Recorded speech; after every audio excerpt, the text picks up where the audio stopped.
So for you, reading the script, what was it about Beverly that said, oh my God, she's amazing, I want to play her? Well, the scripts themselves read beautifully. They're very, very delicately constructed pieces of art. And, it shows that those two writers have such a pedigree and such experience at writing not just funny one-liners, but to have, some of the scenes are 12 pages long. And it's very unusual in television to get scenes that are that extended, and it's about their commitment and interest in developing character. And because the three central characters seem to be so well loved by the writers, that you get a sense of connection immediately when you read them. And I loved her that she struggles with things. Okay. That there is a sort of, there's a no in her heart about things, and I think there's an eternal struggle for her in embracing the yes of LA, and there's going to be drama there. Right. And now you've mentioned that this is your first American show, so do you find that that's relatable, or have you found yourself having trouble embracing the yes of Los Angeles? It's a special little breed out here. It is really amazing, and I'm I hear a lot of compliments and a lot of encouragement, which is wonderful. Right. But you sort of seek out. You can't have buns for every meal. You sort of want to. Okay. You want to seek out a kind of a level of discernment about things. And so I suppose that you develop a keener ear the more time that you're here, so that you can actually you can read someone's vocabulary with greater accuracy than the first time you're in there. It just tastes like pumpkin soup. And pumpkin soup is great, but when you start tasting coriander and cumin as well, and you can start to detect the different flavors, I think that takes time and commitment. So are you looking forward to staying out here and trying some more television out here, or? Well, the show was made primarily in the UK, right?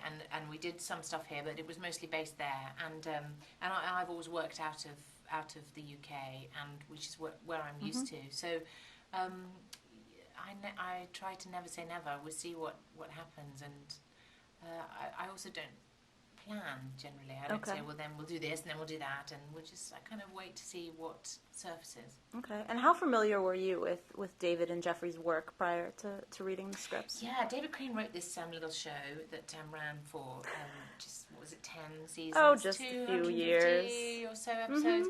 So I was conscious and aware of that show. I didn't know. I mean, I knew of the names of the Class and Mad About You. But I hadn't seen them in the UK. Okay. But when you have a pedigree like the right. work that they did on Friends, you know that they know something about the business of writing and of developing character, and I just think they're like they're almost like haikus.